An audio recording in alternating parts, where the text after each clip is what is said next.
Hi everyone, today we'll talk about how to fix or how to solve unrecoverable apps on the application of Roblox. To know how to fix or how to solve unrecoverable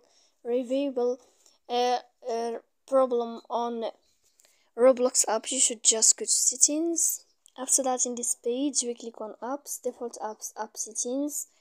When you'll find this page, you will enter to this window of Roblox, and when you will find it, you will enter. Then this page of app info, you will click on force stop and you will click OK. Then you will enter to storage. After that, you will click on clear cache, but don't click here clear data because that can make a lot of problem on your phone, as you see. So please don't forget to support us by like and subscribe. See you next time in another video, and thank you for your attention.